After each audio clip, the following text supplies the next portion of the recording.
hablar de un tema que preocupa. Se dieron a conocer los datos del desempleo para el Gran Santiago, que llega a un 15,6%.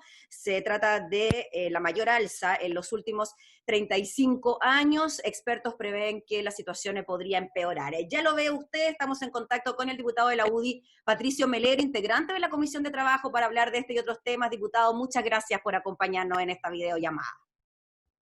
Muy buenos días, Gaby. Sin duda, usted lo introduce. Son cifras esperadas. Habría sido sorpresivo que el empleo se hubiera mantenido.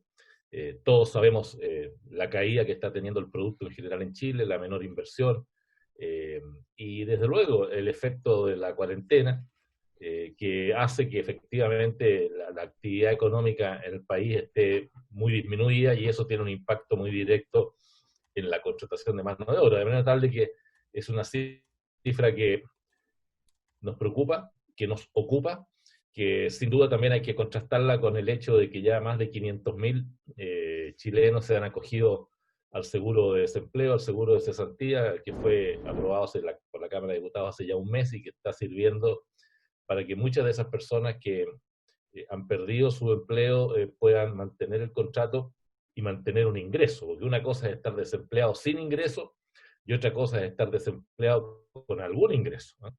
Y por eso que también hay que rescatar el efecto que está permitiendo esto todavía, y también lo que está haciendo ya desde el 29 de mayo y a partir del 10 de junio con mayor intensidad, también el pago del ingreso familiar de emergencia a 1.700.000 familias que están viendo también este beneficio. Ya las primeras se pagaron automáticamente, las otras se van a pagar ahora porque hay que inscribirse, hay un procedimiento, lo que nos permite paliar en parte lo que estas cifras son, y que vamos a contrastarla porque es importante, Gaby, aclarar que esta información que se publicó en el día de ayer es del ciclo de microdatos de la Universidad de Chile. Sí. Hoy día probablemente, o no sé si mañana, pero entre hoy día y mañana vamos a conocer el informe oficial del INE, ¿no? El Instituto Nacional de Estadísticas, que es la información oficial con que Chile sigue todas sus políticas públicas. Normalmente las cifras entre el INE y el Centro de Microdatos no son iguales porque tienen procedimientos distintos de cálculo. Yo creo que en todo caso igual el INE va a estar sobre el 10%, lo que de por sí es una cifra alta. Eso a nivel y también país, precisar ¿no, que lo que... Sí. Sí. Y precisar también que lo que estamos midiendo, ahora va a salir la cifra del trimestre febrero, marzo, abril, que ya va a incorporar el mes de abril como parte importante del deterioro del desempleo, y todo esto nos lleva, obviamente, a asumir que este es un tema que probablemente en los próximos meses va a haber un alza aún mayor. Chile ha tenido situaciones peores. Yo recuerdo el año 82, 83, en la crisis económica que fue tremenda en el mundo. Recuerdo que llegamos a tener un desempleo en la región metropolitana del 24%. Es el tiempo del PEM y el POG, en que hubo que crear esos programas de emergencia. Chile ha tenido situaciones peores a las que estamos viviendo hoy día. Espero que no lleguemos a esos niveles de la década de los 80, en esa crisis tremenda que vivió también fue una crisis mundial, podamos enfrentar adecuadamente lo que viene. Y parto por decir al tiro que creo que lo que hay que hacer, Gaby, es prolongar todavía para un trimestre siguiente, digo yo el trimestre, porque todas las políticas de ingresos que se han hecho son para el trimestre mayo, junio, julio. Yo creo que va a haber que implementar agosto, septiembre, octubre, porque esto va a requerir también mantener el seguro de desempleo y mantener el ingreso familiar de emergencia y otras medidas paliativas para atenuar los efectos de esta situación. Diputado Melero, con lo que usted nos dice de que el ingreso familiar de emergencia ojalá se extienda por 3 meses más, va en línea, ¿no?, con lo que planteó en su momento el ministro Briones, de que no había que agotar los cartuchos de ahora en adelante, cuando se hablaba de aumentar el monto del ingreso familiar de emergencia, y él decía, a ver, esperémonos, que la cosa puede venirse complicada de ahora en adelante.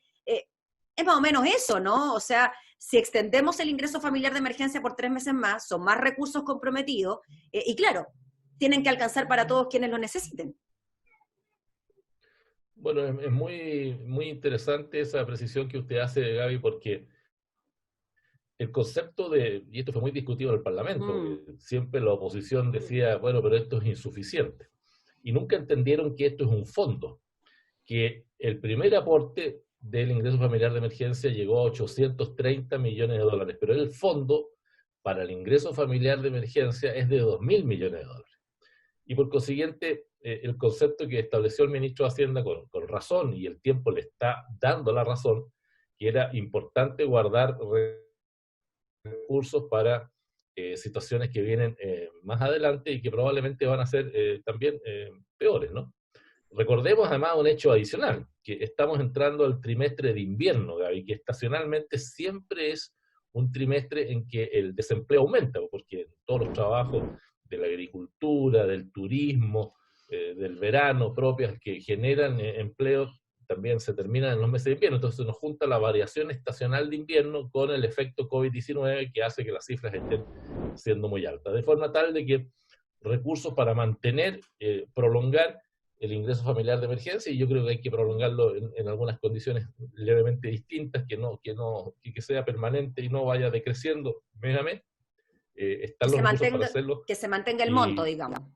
se mantenga el subsidio, claro, por Mm. los 3 meses. Y el seguro de desempleo también tiene una dinámica semejante, de forma tal de que también creo yo que va a haber que prolongar, más allá de los 3 meses que cubría el seguro, a un periodo adicional. Recordemos que eso también tiene una importante cantidad de recursos. Y dejemos, permítame agregar, Gaby, que al Sí. final todo esto, estamos hablando de dos programas de transferencia directa de plata a las personas que están dentro del 60% de menos recursos. Pero tenemos que paulatinamente también ir propiciando acciones que permitan que quienes generan empleo no quiebren, empresas que puedan sostenerse durante este tiempo a través del crédito de FOGAPE. Recordemos que ahí se destinaron 3.000 millones de dólares para justamente dar esas garantías. Hoy día viene la cifra de ya más de 50.000 empresas en este mes se sumaron a las que ya se habían sumado los meses anteriores para poder tener liquidez, seguir pagando sueldos, seguir pagando los costos fijos que tienen y lograr pasar este temporal del COVID en pie para que cuando vengan condiciones algo mejores puedan rápidamente volver a producir, volver a contratar gente y generar empleos o dejar de vivir del seguro de cesantía y pasar a ser nuevamente parte de la planilla de sueldo de la empresa. Entonces, creo que también viene un capítulo muy importante que es el gasto público en inversión pública. O sea, va a haber que destinar recursos ahora a la segunda etapa, que es la etapa de recuperación, ¿no? Y eso es muy importante ir por esa vía. Nosotros, digo nosotros, la UDI, mi partido, ha hecho una propuesta muy concreta. Recordemos que el presidente de la República, y muy importante que hablemos de esto, ha hecho una convocatoria muy amplia para que Sí. en el mes de junio se alcance un acuerdo económico, social, en materia de empleo, en materia de salud y de las cosas que hay que hacer. Y yo espero que, salvo el Partido Comunista, que como siempre se automargina de todo y que ya dijo que no va a participar, las demás fuerzas políticas opositoras sí se sumen y todos tengamos generosidad, disposición a alcanzar un acuerdo que permita enfrentar la etapa que va a venir. Nosotros hemos propuesto concretamente reducir el IVA de un 19 a un 17% por un periodo de tiempo del año 2020, porque es el impuesto que más golpea a los sectores de menos ingresos. Y hemos también propuesto disminuir el impuesto de primera categoría, el impuesto a las empresas, que hoy día está en un 27%, disminuirlo en un 23%.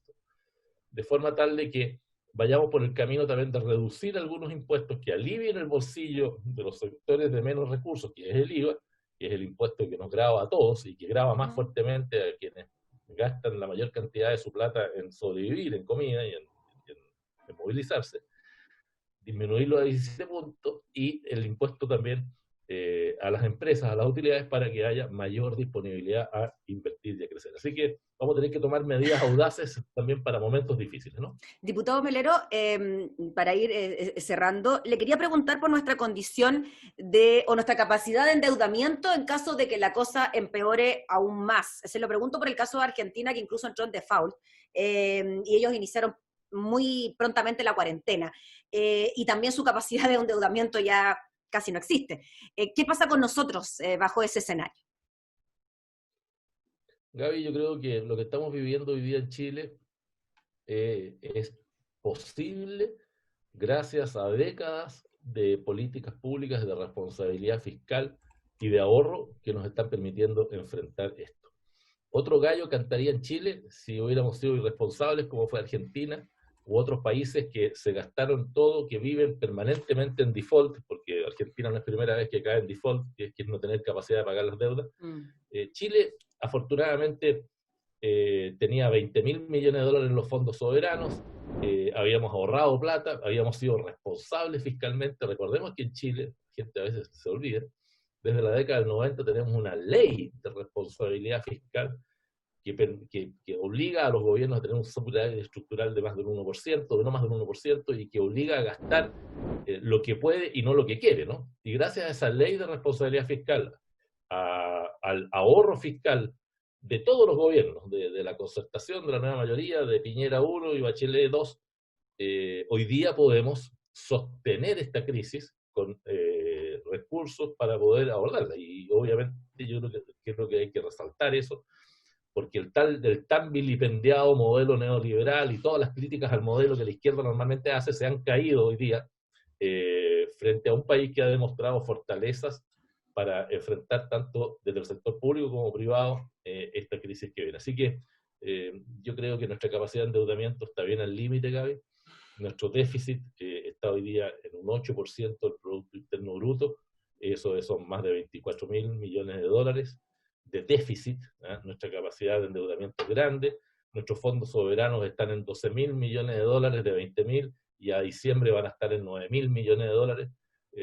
Nos estamos gastando los ahorros, estamos estirando y tensionando nuestra capacidad de endeudamiento, estamos al límite de nuestro déficit, pero estamos parados y todavía con alguna holgura para enfrentar las etapas complejas que vienen más adelante. Muy bien, pues diputado Patricio Melero, le agradecemos enormemente por su tiempo, por abrirnos también las puertas de su casa en esta nueva modalidad de trabajo que tenemos, el teletrabajo, ¿no? Muy bien. Y usted también nos abrió la suya, Gaby, ¿eh? Sí, pues, aquí estamos. Pero su balcón, su terraza es harto más linda que mire este dormitorio mío, bien fome, bueno. Que le vaya muy bien, Gaby, muchas gracias. Gracias, diputado, que esté muy bien, gracias. Vale. Era el diputado Patricio Melero conversando con nosotros sobre las preocupantes cifras de empleo.